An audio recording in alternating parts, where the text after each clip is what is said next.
It's the Rangers Journal now.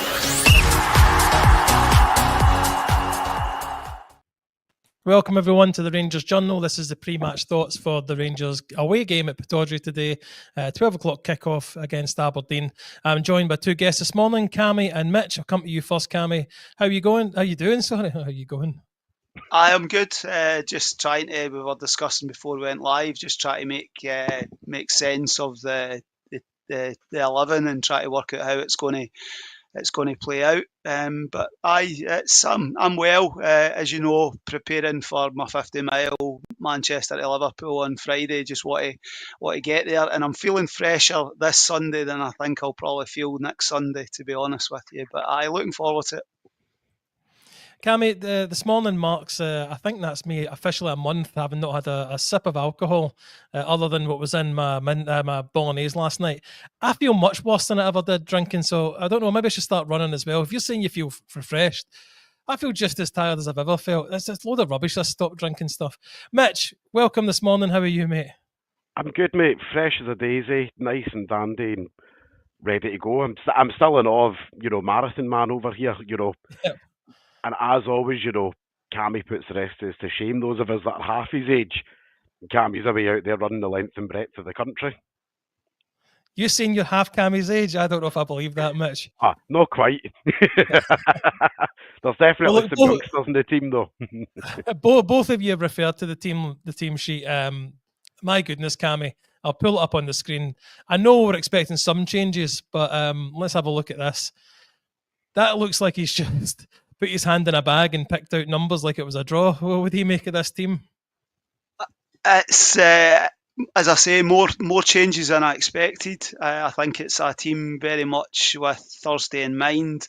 I think there's probably there's a few bodies within the squad that are obviously we don't want to get injured, and that they haven't even made the squad. So it's trying to work out. Is it three at the back? Is it four at, because I can't see a natural left back there. There's just a lot of questions with regard to it. It's very much throwing 11 players at a wall and just see where they land. But it's going to be interesting. Mitch, let me just pick the three players that I think I was expecting to see, and then we can talk about the rest of it. And that's Kelly keeps his place, understandable. He performed really well the other night there, maybe better than we expected. So I'm not surprised he keeps his place. Really looks like he's going to keep his place for Thursday night as well. Igaman and Danilo, expected Dessers to drop out, and I said on the pod on Friday I expected Danilo to see some game time. So for me, those three players, totally acceptable to be, or not acceptable, totally expected to be there. It's the rest, isn't it? I'm still trying to wrap my head around this 11, I'll be honest with you. It's a wee bit of a Barry's basket case 11 that we've got here of, as you say, it's stick your hand in the licorice all sorts and see what comes out. I think, somebody's mentioned there, I think it was Gordon's mentioned there, Enciala has played left back before for Milan's B team. So that's not necessarily quite as scary biscuits as we once thought. I don't know if we push proper wider or if we're going to have Connor Barron dipping in to make a four. As Cammy says, you're kind of trying to figure out the who, what's, where, whens and whys of where everybody's going. But nice to see Cortez in. It's nice to see that he's not a mythical creature that lives on the bench. And I think this is a big afternoon for players like him and McCausland, and who haven't had a lot of minutes this season, to lay a claim for some sort of action on Thursday. Well, Doug is suggesting here a 3-4-3, I suppose, Cammy. Is that the way you maybe see it going? I'm looking at that, Enciala, Fernandez proper. I don't know if you're looking at, I guess, Bayrami in the midfield, or is he further forward? Talk me through what you think. I think Connor Barron's got a job on, to be honest with you. There's not a lot of legs there, to be perfectly honest with you. But I think Doug's probably, I think, a back three. McCausland on the right. I think you're going to try and push Aberdeen back. I think it's going to be the sort of plan. I don't think it'll be 3-4-3. I think you might find we sort of try to crowd the middle of the park sort of situation. But it'll be it's very hard. It's very hard to second guess. But I think McCausland will be playing either right back or right wing back. I think that's one thing that's pretty definite for me. But I'm looking forward to seeing Oscar Cortez. Finlay Curtis should have had far more minutes than he's had. To be perfectly honest with you, I think he's the future. I would rather have seen him getting minutes than guys that clearly don't want to be there, and their body language tells you that. So the likes of Bajrami and guys like that need to show that they've actually got something. They've not had a lot of minutes, but show us what you've got. Grab the opportunity that's there. There's still plenty. There's internationalists in amongst this 11. This isn't the B team that went to Hearts on the last day 2022 season. There's plenty of experience in amongst that squad. Mitch, Aberdeen obviously started the season very well. They didn't manage to maintain that. They're now sitting, I think, on 5th or 6th place. I'm looking at the results recently. They've got a few goals in them. In March alone, they scored 10 goals, conceded conceded 4. Not bad. Who did they play? They played Motherwell, they played St Johnstone, played Queen's Park. Obviously, who we struggled against, and played Dundee United, who we struggled against. So they're not necessarily in terrible form, but they're certainly not the team they were at the beginning of the season. They're certainly not. I think they went through. I think Aberdeen had a really, really weird start to the season, and I think overall it was up to about November. You could probably argue it was a little bit of a synthetic positioning where they were. They had the mix of the new manager bounce, new players coming in, and without being disrespectful, a relatively easier start to the league compared to others. I think that they were in a bit of a kind of false confidence, and then you kind of seen it that you knew when the first loss came, the kind of floodgates were going to rock in thereafter and open, and I think they weathered that storm. And I will say, credit to Jimmy Thielen, like he's done a relatively okay job given the player turnover and stuff this season. They still play a relatively nice brand of football. You just need to get through like the 1,700 Vikings that they've got in the team. Yeah. Well, they still. I'm looking at their lineup. The Shinnie starts. I'd be expecting that. Nisbet up front. Mitch, has Nisbet been playing up front? He's not really caused us dramatic problems in the past when he was at Hearts or whatever. But what do you think of him as a striker? I advocated in the summer that for striker 3 we should have had Nisbet up here, and he's a solid league level striker. Apparently, by his parent club as well, Millwall, his performances up here have got Millwall thinking about keeping him for next year as well. So Aberdeen, it was a kind of really weird signing in general, because had he been fully fit last season and not been injured, he probably wouldn't have been back up in the SPFL, because he was doing all right down at Millwall. They're a working man's team down there, and he was treading water pretty well nicely down there. Wasn't he swimming, but he was doing okay. He's came back up here and had, I would say, a relatively solid season. I think he's on double figures. I might be wrong. Let's look at the subs, Cammy, because there's maybe a bit of telling in that as well. I don't like to talk about the game other than the one that we're here to talk about, but it does look like this starting lineup is with a major thought towards Thursday in mind. On the bench, Tav, Suter, Dessers, Diamandi, which is interesting. I thought he would have got some. I thought he would get starting time because he's hopefully going to play for me on Thursday. Jeff Day and Hadji are there as well. What do you make of the subs bench today? After you, Cammy. You're on mute, mate. So you can tell I've not been on for a wee while, man. I think you'll probably find Igaman's certainly going to start central striker, which I'll be pleased to see. I think Danilo will probably drop in behind him, so I think you maybe get an hour out of Igaman, and then maybe give Dessers the last sort of 25 minutes. You're sort of trying to not run players into the ground, because you're probably going to need bodies. I would have probably started Diamandi just because he's not played since last week, and I just think he offers a wee bit of composure on the ball. Tav, he's always available. You know, you can throw criticism at him, but he's always there. He's very rarely injured. I think we'll be hoping that we don't have to use him. But we just have to wait and see. It's like it's funny reading the comments. There's so many like variations, and I'm getting messages while we're on here. People throwing their suggestions into the wings. Are we going to play with wingers? Are we going to? Is it going to be 2 up front? Is it going to be 3 at the back? But I think somebody mentioned Paul Ensio.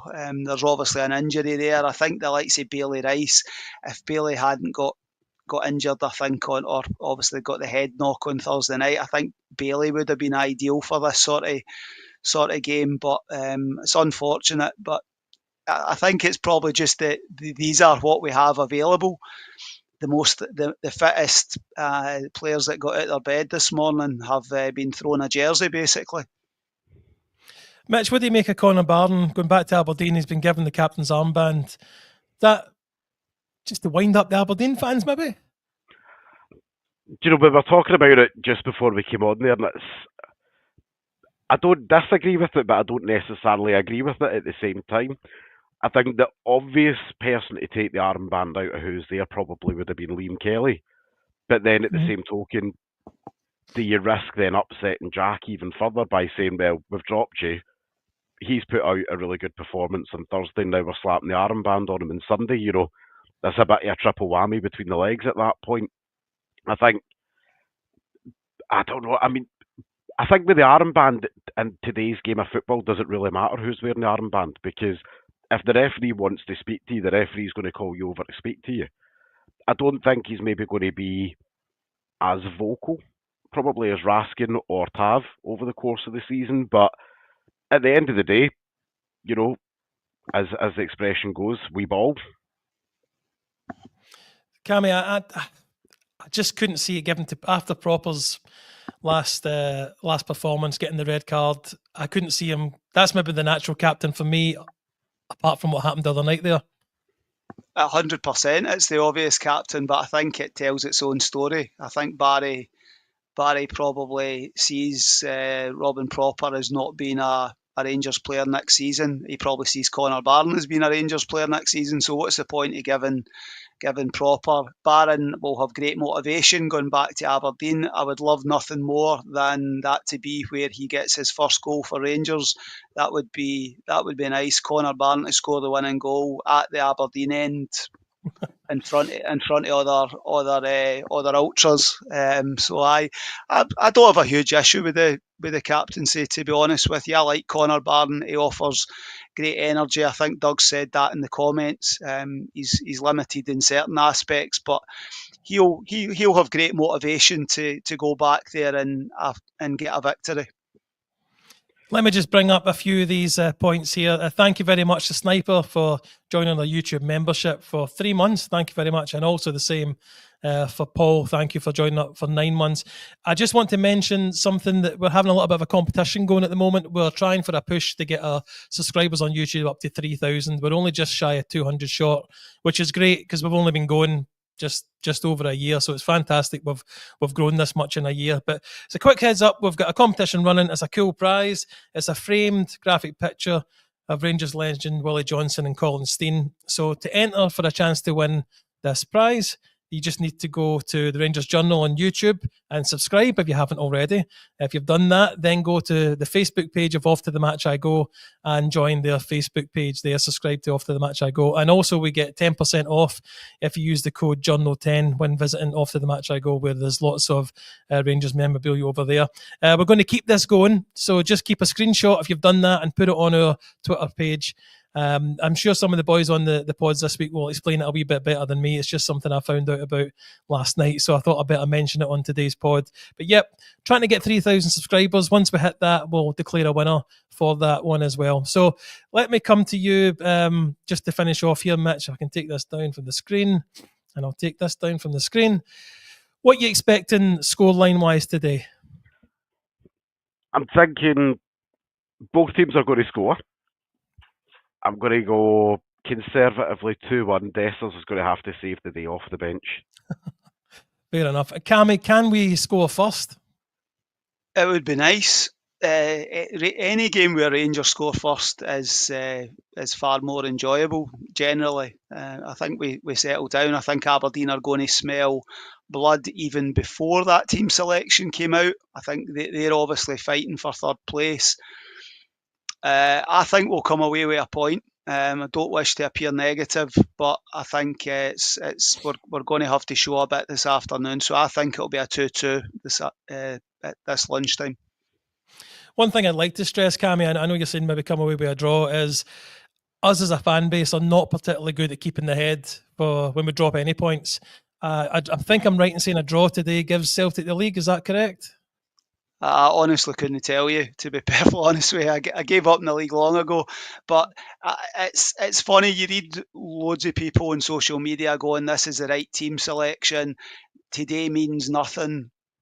Right? We'll see if you're as level-headed at 2:30 when you've been pumped 4-0.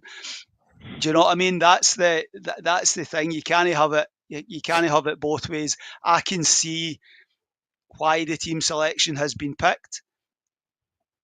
It's Barry's decision ultimately to go with it.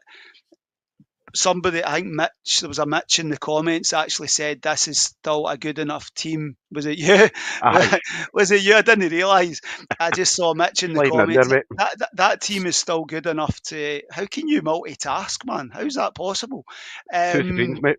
Aye. That is still a good enough Rangers team to win today's game.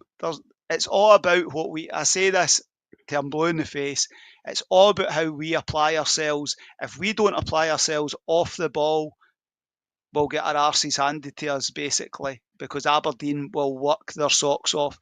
If Bajrami coasts through the game and Cortez doesn't fancy it, and you're playing with less than 11 players fully committed, it's going to be a tough afternoon. But if all 11 players go out and want to show what they've got, Finlay Curtis grabbed the opportunity, Oscar Cortez grabbed the opportunity, it would be brilliant to go up to Aberdeen. It means nothing in the grand scheme of things, but it's always nice to win at Aberdeen, no matter what the starting 11 is, how good a Rangers team is, how bad a Rangers team is. They don't like us, we don't like them. Let's go and do it. I think as well, there's a fair bit of pace in this team as well. You know, that's something that we've been crying out for. You know, we've got Cortez, we've got Curtis in there, Enciala at the back's got a decent pair of legs on him. It's not as doom and gloom as we probably think. I think it's just, we're all maybe a little bit surprised at the volume of changes more than anything, but as you say, there's bigger fish to fry on Thursday night, but that doesn't mean we take our eye off today. And, you know, we've got one of the hottest prospects up top. We've got a more than capable number 2 in there beside him as well with Danilo. Pace in the wings and players that should be hungry to prove that they want to be here next year. So does that mean that Dessers is the third choice striker? Absolutely not. Number 1 always, mate. Cam, I just want to say, if you're wondering how Mitch does this, just remember the end of The Dark Knight when Batman's got all those screens in front of him and he can see everybody's. That's how I imagine Mitch's living room looking like at the moment. But look, guys, we'll finish it there. Just to say, we will have a post-match reaction immediately after the game. I'm not on it. Are any of you boys on it? I might be. Yes, I need to check the schedule. I'm on it. Win, lose or draw. Generally, the away matches, I always put my hand up. So there'll be plenty to discuss. I just want us to go out and put a fully committed performance in. Rangers need to win games of football. It doesn't matter whether Thursday's more important. You need to win. There's 2,000 fans or whatever travelled up there today. They deserve to see a Rangers performance and a fully committed performance that gets us a result. That's it. Well said, Cammy. Today. Well, guys, thank you very much for coming on. And obviously, we hope for the best. Hope for the best. But I'm kind of half expecting to go 2-0 down again, Cammy. But we'll see how it pans out. I'm looking for. I do like a Sunday lunchtime kickoff, and hopefully it's a nice afternoon we can have afterwards. And sunny at the moment. Hopefully it stays that way. thank everyone for watching. Please like and subscribe. As I say, we're trying to get up to the 3,000 mark on YouTube. So if you or your friends don't subscribe, let them know about it and subscribe yourself over on YouTube. And also go onto the Facebook page of After the Match I Go and subscribe to them over there. And you also get some other discounts as well. So thank you very much for watching. Hope your team wins. And every night is a Rangers Journal night. Cheers.